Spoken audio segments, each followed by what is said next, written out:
መጽሐፉን ሳነብ ከመጀመሪያ እስከ መጨረሻ በእኔ እምነት አገሪቱ አሏት የሚላቸውን ችግሮች በደንብ የዳሰሰ ችግሮቹ መዳሰስ ብቻ ሳይሆን መፍትሄ አቅጣጫዎችን የጠቆመ ወደፊት እስካሁን እየተሰራባቸው የመጡ ጉዳዮች እንደተጠበቁ ሆነው ወደ ፖሊሲ ማዕቀፍ ሊሸረፉ የሚችሉ ሐሳቦች እንደተጠበቁ ሆነው በማመላከት ደረጃ ግን ብዙዎቹን ችግሮች በዝርዝር የዳሰሰ መፍትሄዎቹን የጠቆመ እስከሆነ ድረስ ይቅር በመጽሐፍ መልክ ተደራጅቶ ወጥቶና ፓርላማ መክፈቻ በሚሰጡ ንግግሮችም ጭምር በእንደዚህ አይነት ደረጃ ጊዜ ተወስዶ ልንወያይበት የሚገባ ትልቅ ዶክመንት ስለሆነ ይሄንን ከንግግር በዘለለ ወደ ጽሁፍ ቀይረው ያቀረቡልን ጠቅላይ ሚኒስትር ማመስገን ፈልጋለሁ።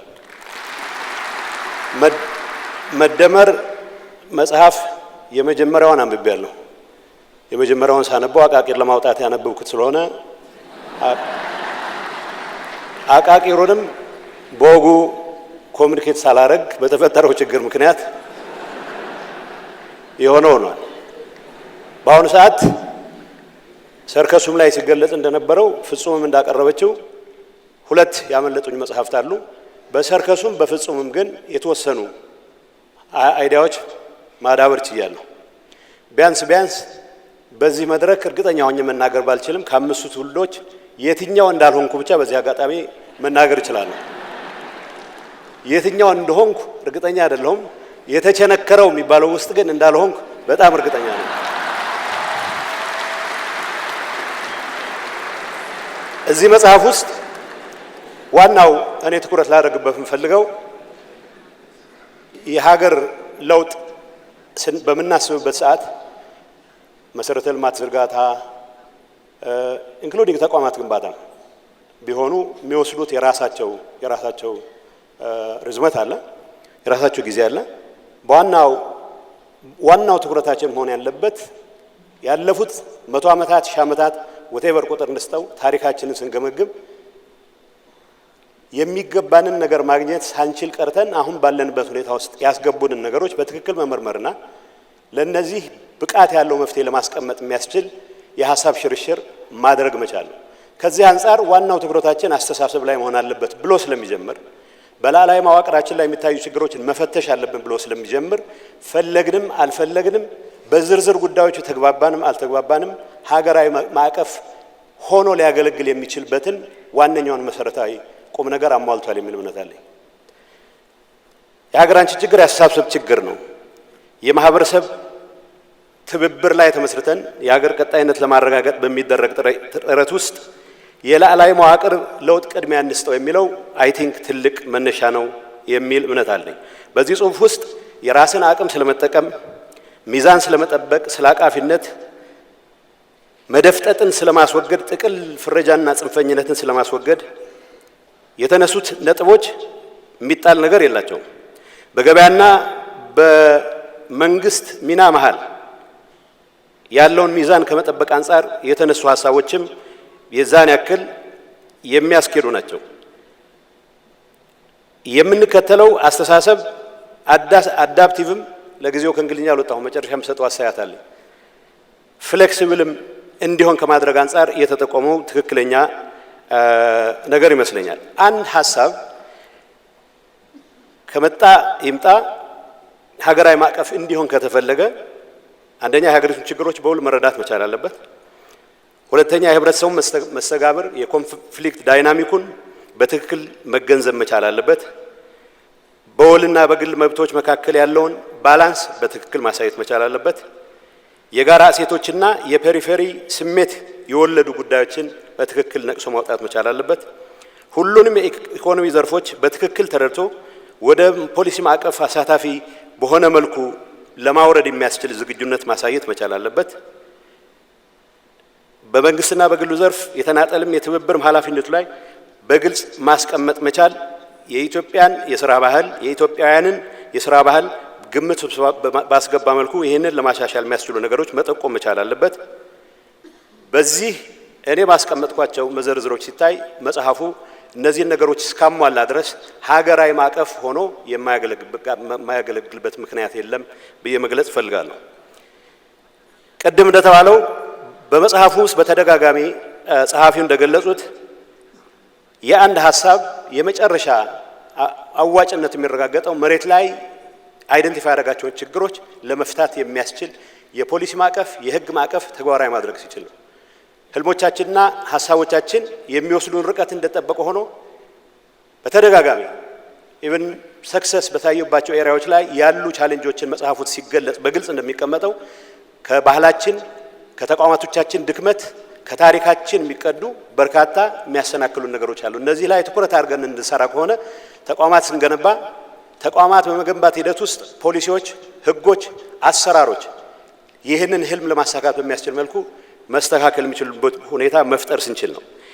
በዚህ ጽሁፍ ውስጥ እንደ ትልቅ መነሻም ምናልባት የኢትዮጵያ አንድ ትልቅ ፍኖተ ካርታ ነው ብለን እንድንወስድ አንድ ትልቅ መነሻ ያደረገው ያስተሳሰብ በአስተሳሰብ ላይ ትኩረት ማድረግ ብቻ ሳይሆን ቁጭትን እንደ መነሻ መጠቀሙን የአባይ ልጅ ውሃ ለምን ይጠማዋል ብሎ ነው የሚጀምረው። ውሃ ጠማው ተረቱን ረጅም ጊዜ ተጠቅመንበታል። ውሃ ለምን እንደጠማው ባልተረዳንበት ሁኔታ የአባይ ምንጭ ተቀይሮ ውሃ የሚሆንበት ወይ ጥማችን የሚያረካበት እድል ሊኖር ስለማይችል ይሄንን ብሎ መጀመሩ የችግሮቹን ዲስክራይብ ማድረግ አንድ ነገር ነው። ችግሮቻችን ዲስክራይብ በማድረግ በኩል ይነስ የሚብዛም ሁሉም የራሱ መንገድ አለ። ችግሮቹን ዲስክራይብ አድርጎ መነሻቸው ምን እንደሆነ ተረድቶ ችግሩን ለመድገም በማያስችለን መልኩ መፍትሄ ለማምጣት የምናደርጋቸው ጥረቶች ምን ይመስላሉ የሚለው ነው ትክክለኛ አካሄድ የሚመስለኝ። ስለዚህ ቁጭትን እንደመነሻ ማድረጉ ከምንም ነገር በላይ ግን በግልጽ ቋንቋ እንደተቀመጠው አፍርሶ የመስራትን አባዜ ያስወግደን ባለን አዎንታዊ ነገር ላይ ያከል የሌሉን ነገሮች የምንጨምርበት የሁሉንም አቅም የምንጠቀምበት አሰራር እንከተል የሚል በቦልድ ያስቀመጠ በመሆኑ ጥሩ መነሻ ሐሳብ ነው የሚል እምነት አለ። የመደመር መንግስት ባህሪያት ተብሎ የቀረቡ አንዳችንም ቢሆን ልንሞግታቸው የማንችሉ ጉዳዮች አሉ። ምናባዊ ከፍታ የማድረግ አቅማችን ማጠናከር፣ ተለማጭነት እኔ መጀመሪያ ተለማማጭነት አንብቤው ነበረ። ግሎሳሪውን መፍቻ ቃላት መፍቻውን በደንብ ሳይ ነው ይሄን ነገር ተጠንቅቄ ማንበብ እንዳለብኝ ገባኝ። ተለማጅነትም ተለማጭነትም የሚያስፈልጉን ኳሊቲዎች እንደሆኑ ፖለቲካችን ከማሸነፍ ንግዳችን ያሸነፈ ሁሉን የሚወስድበት ፖለቲካችን ያሸነፈ ሁሉን የሚወስድበት ፈረንጆቹ ዊነር ቴክ ኦል የሚሉት አደገኛ ካሄድም ስለሆነ መሸናነፍ ሳይጠበቅብን መጽሐፍ ውስጥ በግልጽ ተቀምጧል። ሁላችንም እናጣበት አንዱ አጥቶ ሌላው የሚያገኝበት ሳይሆን ሁላችንም ልናገኝ የምንችልበት ሁኔታ ከመፍጠር አንፃር መቃኘት እንዳለበት መቀመጡ አይ ቲንክ ትክክለኛ ነገር ይመስለኛል። የኢኮኖሚ መዋቅራዊ ሽግግር መምራት፣ አደጋን የሚቋቋም በገር ኢኮኖሚ መፍጠር የሚባሉት አንድ ነገር በሀገርነት እንዲቀጥል የተሻለ እድገት አረጋግጦ ሌሎች የደረሱበት ደረጃ ላይ ለመድረስ ብቻ ሳይሆን ኮምፒቲቲቭም ኮምፓራቲቭ አድቫንቴጅ ተጠቅሞ የተሻለ ደረጃ ላይ ለመድረስም የሚያስችለው አቅም የሚፈጥር ስለሆነ በሐሳብ ረገድ የሚወጣለት አለ ብዬ አልወስድም።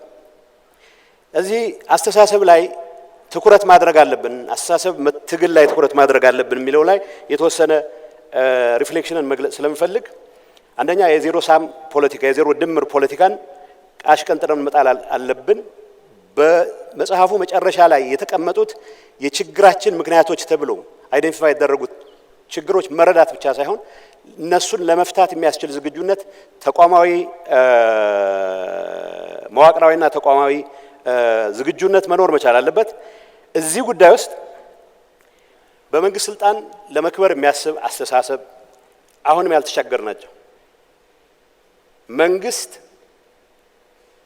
የመሮጫ ሜዳውን አስተካክሎለት ብቻ ሳይሆን ሌሎች ሯጮቹን ይዞለት ማትረፍ የሚፈልግ ነጋዴ አስተሳሰብ፣ በተፈጥሮ ኪራይ ብቻ እሴት ሳይጨምር ለመኖር የሚያስብ አስተሳሰብ፣ በተደጋጋሚ መጽሐፍ ውስጥም እንደተገለጸው የህግ በላይነት ለማረጋገጥ ባለመቻላችን አሁንም መሬት በመቸብቸብ ላይ ብቻ ተመስርቶ የሀገር እድገትን ወደ ኋላ የሚመልስ አስተሳሰብ፣ ከምንም ነገር በላይ ግን ሁሉን ነገር እኔ ካልወሰድኩት እኔ ካላሸነፍኩ ሁሉም ነገር መቀመቅ የሚግባ የሚል አስተሳሰብ መታገል ዋና ማዕከሉ ማድረግ መቻል አለበት። ይሄን ትግል በስሜት ብቻ ልናደርገው አንችልም። የምናደርጋቸው እንቅስቃሴዎች በዚህ ጽሁፍ ላይ የቀረቡት ሐሳቦች በሙሉ ወደ ፖሊሲ ማዕቀፍ መቀየር፣ ከፖሊሲ ማዕቀፍ በዘለለ ወደ ዝርዝር ህጎች ወጥተው የሚያስሩን መሆን መቻል አለባቸው። የሚያስሩን ዜጋውን ብቻ ሳይሆን አስፈጻሚ የሚባለውን የህብረተሰብ ክፍል አስፈጻሚ የሚባለውን የበላይ ኃላፊ ጭምር የሚያስሩ መሆን መቻል አለባቸው። እዚህ ላይ ፖሊሶች ሲወጡ፣ ህጎች ሲወጡ ህልሙ ጋር ጠብ የሌለን ፖሊሲው በዚህ ሂድ በዚያ ሂድ በሚል ጉዳዮች ላይ የተለያየ አስተሳሰቦች ያሉን ሰዎች መሟገት የምንችልበት እድል ሊፈጠር ይችላል። ይሄ ጽሁፍ ሀገራዊ ማዕቀፍ ይሆናል ማለት ኤቭሪ የሚወጣ ፖሊሲ ኤቭሪ የሚወጣ ህግ 100% ይሄንን ያንጸባርቃል ማለት አይደለም። በተቻለ መጠን በዚህ ጉዳይ ላይ ተገዢ እንሆናለን ያለ ሁሉ አካታች በሆነ ስሜት መጽሐፍ ውስጥ በተደጋጋሚ እንደሚገለጸው መንገድ ተወያይቶ ትልቅ ደረጃ ላይ አደርሶት አበልጽጎት የሀገር ማዕቀፍ የሚሆንበት ግን ደግሞ ተቸክሎ የሚቀር ሳይሆን እንደ ወቅቱ ሁኔታ እንደ ተጨባጭ ሁኔታው በየጊዜው ፍሌክሲብል በመሆን የህዝባችንን ጥያቄዎች መመለስ የሚያስችለን ስራ መስራት አለብን የሚል ነው ከመጽሐፉ ሪዲንግ የገባኝ።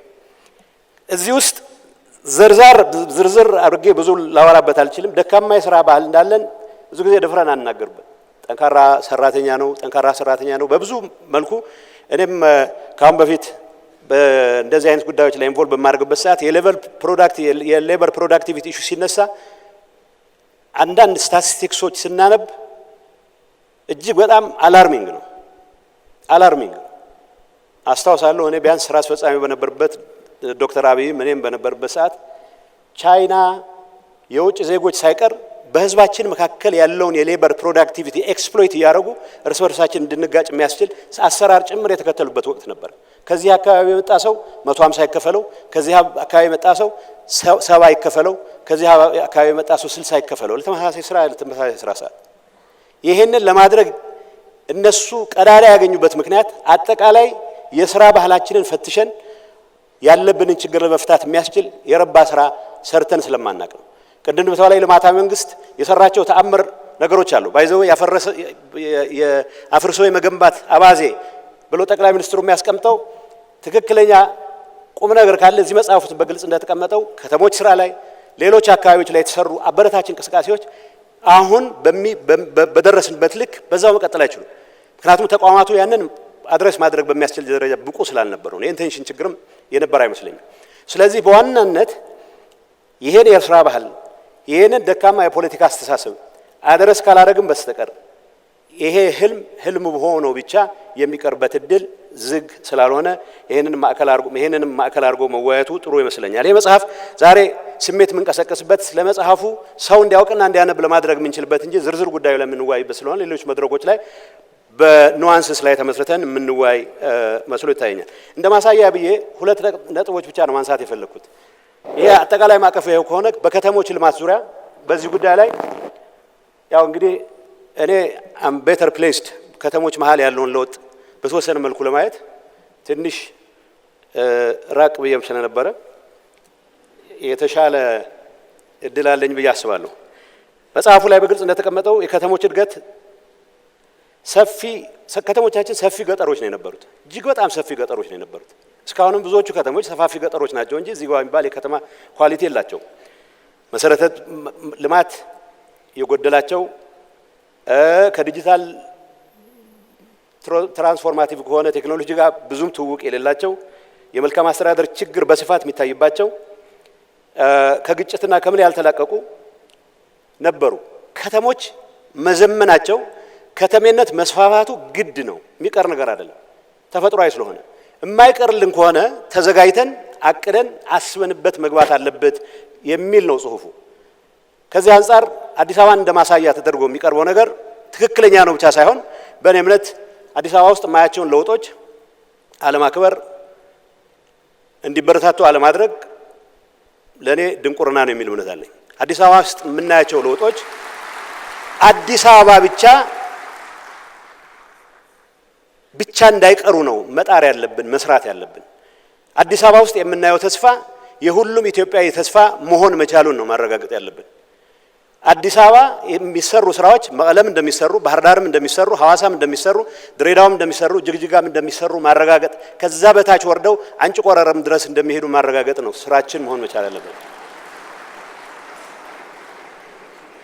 ከተሞች እነኚህ ያየናቸውን ችግሮች ለመፍታት ደግሞ የተመቹ ናቸው።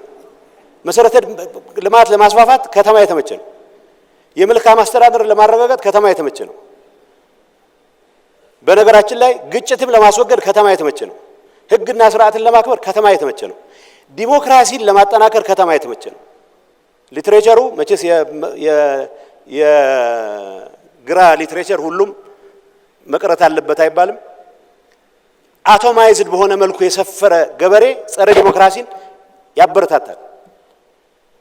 የሚያርሳትን አርሶ ሚቆላቱን ቆልቶ ሚቀቅላትን ንፍሮ ቀቅሎ መኖር መቻሉ ብቻውን የሚያረጋጋው ገበሬ ለዲሞክራሲ ግንባታ ፈተና ነው የሚሆነው።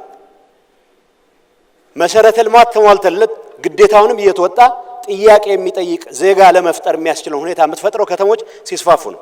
ፈለግንም አልፈለግንም በግጭት ምክንያት ባንድ ወይም ሌላ ምክንያት ከተሞች መስፋፋታቸው አይቀርም። ከተሞች መስፋፋቱ ከሆነ በቅድ መሆን አለበት ብቻ ሳይሆን በመስፋፋታቸው ገጠሮችን የሚያስፈራሩ ሳይሆኑ ገጠሮችን ተስፋ አሰንቀው በናፍቆት የሚጠብቋቸው መሆን መቻል አለባቸው።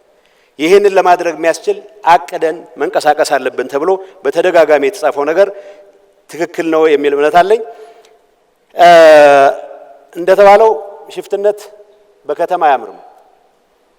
ገጠር ትንንሽ መንደሮች የሞተ ኢንፍራስትራክቸር ሲበዛ ትንሽ ትልቅ የግል አጀንዳ ያለው ሁሉ ለመሸፈት የሚነሳበት እድል ይፈጥራል።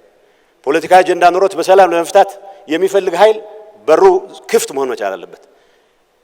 ግን የህዝብን ኑሮ እያመሰቃቀሉ በሽፍትነት ለመቀጠል የሚደረግ እንቅስቃሴን የከተሞች መስፋፋት አትሊስት ከተሞቻችን በታሪክም ቢሆን ምሽጎች ሆነው የጀመሩትና ብዙዎቹ ምሽግ የሽፍትነት ምሽግ እንዳይሆኑ የሚያስችል ስራ ለመስራትም ስለሚያግዝ ከዚህ አንፃር እንደ ማሳያ የቀረበችው አዲስ አበባም ተገቢ ነው። ማለት አልጋ ባልጋ ነው ሁሉ ማለት አይደለም። ስቲል የሚታዩ በርካታ ችግሮች አሉ። ለ130 ዓመት የተጠራቀመ ችግር ባንድ አዳር አይፈታም። ግን ደግሞ ፍጥነት ብሎ መጽሐፉ የሚያስቀምጠው ነገር ፈለግንም አልፈለግንም እዚህ ጉዳይ ውስጥ አስገብተን የምናየው ሆኖ ይቻላል አለበት። በተለመደው ፔስ የኢትዮጵያን ችግር መፍታት አይቻልም። በተለመደው ፔስ እኔ አንዳንዴ አያለው መንገድ ላይ ኤምባሲ ሲሄድ ከ3 ቀን በፊት የሄድኩበት መንገድ ተዘግቶ ይጠብቀኛል። ሌላ መንገድ ይከፈታል። በአራተኛው ቀን ስመለስ መንገዱ ያልቃል። ሷያ ፍጥነት እኔ ወደ ዝርዝሩ እንዴት ተፈጸመ ወደሚል አልገባም። እሱ ኢንቬንቶሪ ሲደረግ ይታያል። በአንድ ነገር ግን እርግጠኛ መሆን ይቻላል። እልህ አለ። the fierce urgency of now ይለዋል ፍራንክሊን ዴላኖ ሩዝቬልት። በጣም የምራችን ቸኩለን ፈጥነን መስራት ካልቻልን ይሄ ነገር የረባ ደረጃ ላይ ልናደርሰው አንችልም የሚለው ነገር መውሰድ ተገቢ ነው። እንዳልኩት መጽሐፍ ውስጥ በግልጽ ተቀምጧል። በከተሞች አጠቃቀም በከተማ መሬት አጠቃቀም ዙሪያ አሁንም የሚገጥሙ ብዙ ችግሮች አሉ። የህግ በላይነትን የማረጋገጥ ፈተና ሁሉንም ዝርዝር ጉዳዮች ያስቀመጠ ስለሆነ የመንግስት ስልጣን ተይዞ ለመክበር የሚደረግ ሩጫ እነዚህን ሁሉ ከባህል ትግላችን ጋር አያይዘን አድረስ ማድረግ እስከቻለን ድረስ እዚህ ውስጥ የምናያቸው ነገሮች ወደ ሌሎች አካባቢዎች የማይስፋፉት ምክንያት የለም። ከተሞች ሲገነቡ ፋንክሽናሊቲ ብቻውን አንድ ነገር ሆኖ ውበታቸውም አንድ ትልቅ ነገር ነው። ስለ ውበት የሚወራ ጆን ኪትስ የሚባል አይሪሽ ገጣሚ a thing of beauty is a joy forever ይላል። እኔ መቼስ ሞት አልመኝም ለራሴ። ቆሻሻ ቤት ውስጥ ከመሞት ንጹህ ቤት ውስጥ በሞት እመርጣለሁ። ሽንት ቤት የሌለው ቤት ውስጥ ከምኖር አሜኒቲስ ያሉት ቤት ውስጥ ብኖር እመርጣለሁ። ይሄ እያንዳንዱ ዜጋ ፍላጎት አይደለም ብሎ የሚያስብ ሰው ካለ ከኋላ ቀርነት አተርፋለሁ የሚል ሰው ብቻ ነው። ከድህነት አተርፋለሁ የሚል ሰው ብቻ ነው። መሬት አጥሮ ይዞ እድሜ ልኩን ለረባ ነገር ሳይሆን መሬት ስፔኩሌት በማድረግ ምንም ቫልዩ ሳይጨምር ተጨማሪ ሀብት ለመፍጠር የሚንቀሳቀስ ነጋዴ ወይ ሌላ ባለ ሀብት እስካለ ድረስ ይሄን ነገር መፍታት አይቻልም። ስለ ውበት ሳወራ አንድ ነገር ማስታወሰው ግራጁዌት ስኩል ልማር ሄጄ አሜሪካን ሀገር ትንሿ ኤርፖርት ነበረች የድሮዋ። እሷ በጣም ውብ ኤርፖርት ነው። መጀመሪያ የተደናገርኩት ፍራንክፈርት ሲንሲናቲ የሚባል ኦሃዮ ያለ ከተማ ትንሽ በዛ፣ ግን ደግሞ ኤርፖርት አይመስልም። ትልልቅ ቤቶች ስለሆነ የምታየው ኤርፖርት አልመሰለኝም። እኔ ኤርፖርት የሚመስለኝ እኛ ገብተን እና ወደ ሀገር ቤት ስመለስ ራይሻርድ ካፑቺንስኪ የሚባል የፖላንድ ጸሐፊ አለ። ዘ ኤምፐረር የሚል ፌመስ መጽሐፍ የጻፈ ነው። በአፄ ኃይለ ሥላሴ ላይ በጣም አሪፍ መጽሐፍ የጻፈ ነው እና ያኔ አንደር ሼድ ትሪ የሚል ጽሁፍ መጽሐፍ ጽፎ ነበር እና ስለ ኢትዮጵያ ሲያወራ ኢን ኢትዮጵያ ታይም ዳዝንት ኤግዚስት ይላል። ፒፕል ዱ ታይም ዳዝንት ኤግዚስት። ቀጠሮ ያለው ሰውዬ ጓደኛውን ካገኘ ቀጠሮውን ረስቶ እሱ አንድ የባህላችን አካል ነው። ስራ ነው ማዕከል የምናደርገው ወይስ ሰውን ማዕከል ማድረግ የራሱ ጥቅም አለው፣ ግን ሰው ማዕከል የምታደርገው ስራ ላይ ተመስርተህ ነው መሆን ያለበት። ግን አንዲት በጣም ያናደደኝ ጽሁፍ አውሮፕላን ውስጥ ነው የማነበው። አዲስ አበባ ደርት ኤርፖርት ነው። የደርት ማለት የአቧራማ ኤርፖርት ነው፣ ጨለማ ነው ናም ይላል። እኔ የአዲስ አበባ ትዝታዬ ለሁለት ዓመት በጣም የደመቀ ከተማ ሆኖ ነው የተውኩት። ኤርፖርት ስገባ ተጸጸትኩ። ለምን ወቀስኩታል? አዲሱ ኤርፖርት ስራ ተጀምሮ ነበር። አዲሱ ማለት ያኔ አዲሱ ማለት ነው። አሁን ደግሞ ሌላ አዲስ ነው። የሆነ ቱሪስት ስለ ኢትዮጵያ የሚጽፈው ለዛውም ኢትዮጵያን የሚወድ ሰው ነው። ራይሻርድ ነፍሱን ይማረው በቅርብ ጊዜ ሞቷል። አዲስ አበባን ኤርፖርት የገለጸበት ቋንቋ ከአዲስ አበባ ወጥተህ ሌላ ቦታ ምን የተሻለ ነገር ታገኛለህ? እንደዛ እዛው እያለ ተስፋ የሚያስቆርጥ ነው። ያችንም ቢሆን ለማሻሻል አውሮፕላን ማረፊያ ሲሰራ ሌላ ርቀት ሄደ።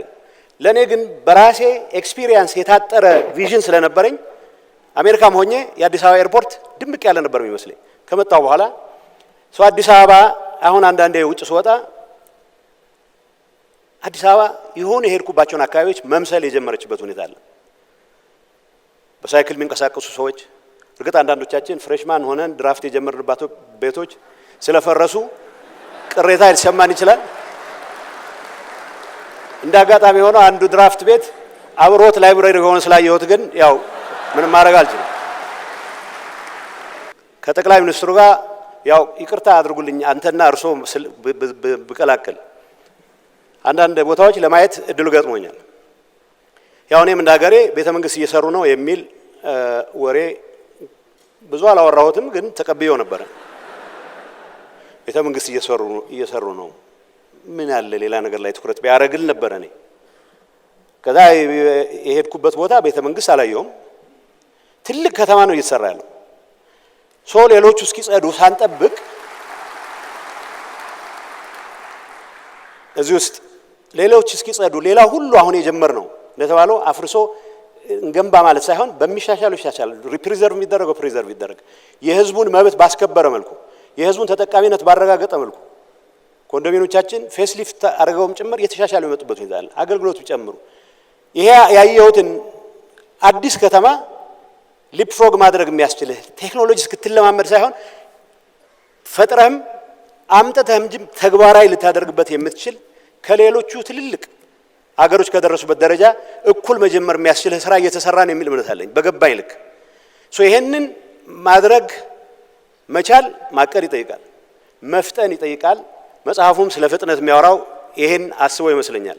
የኔ ምክር ይሄ ፍጥነት አዲስ አበባ ላይ ብቻ ተቆጥቦ መቅረት የለበትም ነው።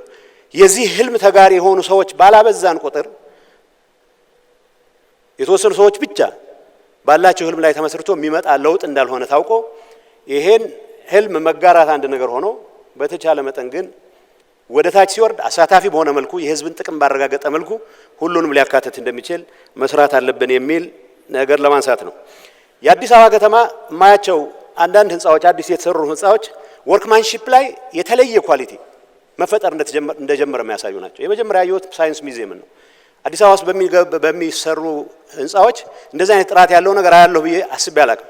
ኮንዶሚኒየሞቻችን ለማዳረስ ተብሎ እርግጥ የጭቃ ምርጎች ናቸው፣ ግን እንደዛ ሆኖ ቤት ከሌለው ቤት ሰው ቤት ያለው ይመረጣልና ጥሩ ነበር። አሁን በማያቸው ስራዎች ግን የስራዎች ጥራት እየተሻሻለ ወርክማንሺፕ እየጨመረ ወርክማንሺፕ መጨመሩ ሳይንሱ ኢንጂነሪንጉ በዓለም ላይ አንድ ነው። ግን የኢትዮጵያ መሐንዲስ የሚሰራው ህንጻና በተመሳሳይ ንድፍ የአሜሪካ መሐንዲስ የሚሰራው ህንጻ ለምን እንደሚለያይ ግራ የሚገባ ወርክማንሺፕ ነው የሌለው። ይሄንን እያፍታታን የተማርን እንድንሄድ ከማድረግ አንፃር አዲስ አበባ ውስጥ መነሻ ማሳያም ስላደረጉት ነው ጠቅላይ ሚኒስትሩ። ግን አዲስ አበባ ላይ ብቻ መቅረት የለበትም። የሁላችንም ምኞት የሁላችንም ትግል መሆን መቻል አለበት። መፋጨት ካለብን እዚህ ላይ ብቻ ተወስኖ መቅረት የለበትም በሚል ነው። ተስፋን ለሁሉም ማሳየት እስከቻልን ድረስ ኢትዮጵያ ውስጥ ያሉ ግጭቶች በሰላም መፈታት መቻል አለባቸው። ትግራይን ጨምሮ ወደ ተሟላ ሰላም የምንመጣበት ሁኔታ ለመፍጠር በዚህ አጋጣሚ ክቡር ጠቅላይ ሚኒስትሩ የአንበሳውን ድርሻ ስለሚኖሩት ሁሉን ነገር እንደሚያደርጉ ተስፋ አለኝ። ከምንም ነገር በላይ ግን እነኚህን ተስፋዎች እያበዛን እንዳልኩት ብዙ የቦታዎች ተንቀሳቅሻለሁ። ጥሩ ነገሮች እንዲበዙ ያልተሰሩ እንዲሰሩ ከማድረግ የተሻለ ቅንነት የኢትዮጵያን ፖለቲካ ሊያስተካክል የሚችል አይመስለኝም። ስለዚህ ሁለተኛ ከእንትን አንፃር አሳጥረ የቱሪዝም እንማቀሩ ቱሪዝም በዓለም ላይ ጥቂት ሀገሮች ናቸው 3 መሰረታዊ ነገሮች አሟላሉ የሚባል ታሪክ፣ ተፈጥሮ፣ ባህል። ኢትዮጵያ ሁሉንም ኦልሞስት በሁሉም አካባቢ አሟልታለች። የኢትዮጵያ የሚመጣ ለመጎብኘት የሚመጣ ቱሪስት በብዛት ባክፓከር ነው። ባክፓከር ማለት ትንሽ ገንዘብ አሰባስቦ አድቬንቸር ለመስራት የሚመጣ እሱም ቢመጣ ችግር የለውም። ግን ሲመለስ የመጓጓዣ አጥቶ ብዙ ጊዜ ወደ ልመናም የሚመለሳል ባክፓከር። ኢትዮጵያን የሚያክል ትልቅ ተፈጥሮ ያለው አካባቢ አክሱም፣ ገርዓልታ፣ ሶፍ ዑመር ሁሉም ቦታዎች ጎርጎራ ሄጄ አላቅም የተሰሩ ቦታዎች ዓለም ባሌ ተራሮችን ለማየት ሁሉም ሰፍ በሚልበት አስታውሳለሁ። ገርዓልታ ጆርጅ ቡሽ ለማየት መጣ። ጆርጅ ቡሽ ጁኒየር ለ3 ቀን ለ4 ቀን ነበር። ግን ሎጅ ስለነበረ አካባቢው ማራኪ ስለነበረ በ3 ነው 4 ቀን አራዘሙ። አስታውሳለሁ 2011 ይመስለኛል። የቱሪስት ዴስቲኔሽን ባለመኖሩ ምክንያት የሁሉም ተፈጥሮ ምንም አይነት ገቢ የማያገኝበት ሁኔታ ተፈጥሮ ነው እድሜ ልክ ይኖር ነው። ይሄንን ነገር ከማስተካከል አንፃር የተጀመሩ ስራዎች አበረታቾች ናቸው። እንደ ሀገራዊ ማቀፍ ኢትዮጵያን በሙሉ ለማስተሳሰር የሚያስችል ብቃት ካላቸው የኢኮኖሚ ሴክተሮች አንዱ ቱሪዝም ነው። ለቱሪዝም የሰጠነው ትኩረት እንዳለመታደል ሆኖ ብዙም ስላልነበረ ቱሪዝም ሚኒስትር ሲመደብ እንኳን እንደ ማርጂናል ቦታ ነው ይቆጠር የነበረው። ዶክተር አብይ ቀይረዋል የሚል ተስፋ አለኝ። በዚህ ጉዳይ ላይ እየታዩ ያሉ እንቅስቃሴዎች መበረታታት ያላቸው። ቱሪዝም የሚጀምረው ከቦሌ ነው። ቦሌ የአይን ቁስል የሆነበት ሰው ሌላ ቦታ ተደፋፍሮ የሚሄድበት እድል የለም። ይሄ ማለት ውበት ቦሌ ላይ ብቻ መቆም አለበት፣ ምቾት ቦሌ ላይ ብቻ መቆም አለበት አይደለም። አሁንም ወደ ሌሎች አካባቢዎች እንደሚሄድ አሳታፊ በሆነ መልኩ መሰራት መቻል አለብን። ለማንኛውም ለማጠቃለል ያክል ሰላም እኔ ያነበብኩት መጽሐፍ አንዳንድ የጎደሉት ያልኳቸው አሁን ያገኘሁት መጽሐፍ ላይ ተካተቱ ስላየሁ እዛ ላይ አልገባም። ማለት ማጠናከር የሚችሉ ብዙም ከባድ ነገሮች አይደሉም። ሰላማችንን በፖለቲካ ዙሪያ የሚታዩት ችግሮች ብዙ መተንተን ያልፈለኩት በደንብ ተገልጸዋል። መሬት ላይ ስናወርዳቸው ሁላችንም በዛ ደረጃ ኮሚትመንት ኖሮን እስከሰራናቸው ድረስ ችግሩ ልንፈታው እንችላለን። የምንለውና የምናስበው የተለያየ በሆነ ቁጥር ዞሮ ዞሮ ወደ ኋላ መመለሳችን ስለማይቀር በዚህም ረገድ ክቡር ጠቅላይ ሚኒስትር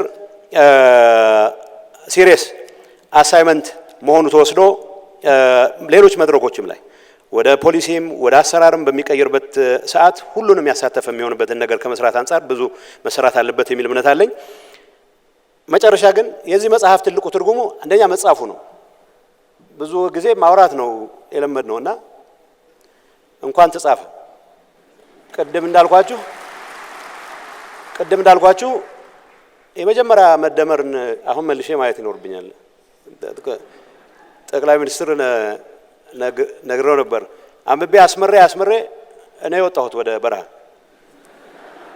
ዓላማው ያሰራናል ወይ የሚል ሳይሆን እንዴት መወርወር እንዳለብን የሚያሳይ ነበር። አሁን ይሄ መወርወር መጽሐፍ በሆነ ይሁን መጽሐፍ አይወረወርም፣ አይቃጠልም።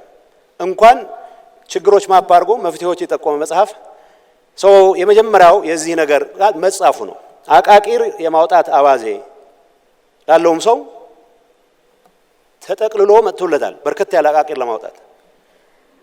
ስለዚህ መጽሐፉ እንዲነበብ እድል የፈጠረ ነው። ስለ ጻፉ ጠቅላይ ሚኒስትር አብይ በዚህ አጋጣሚ እንኳን ደስ ያለዎት ማለት እፈልጋለሁ። ሁለተኛ በ40 ዓመት እድሜው ግለ ታሪክ ጽፎ አገር አስተምራለሁ እያለ ብዙ መጽሐፍ የሚሸጥበት አገር ውስጥ ነው ያለነው። ስለዚህ ጠቅላይ ሚኒስትር እንኳን ግለ ታሪክዎን አልጻፉ እንኳን ሌላ ነገር ጻፉ።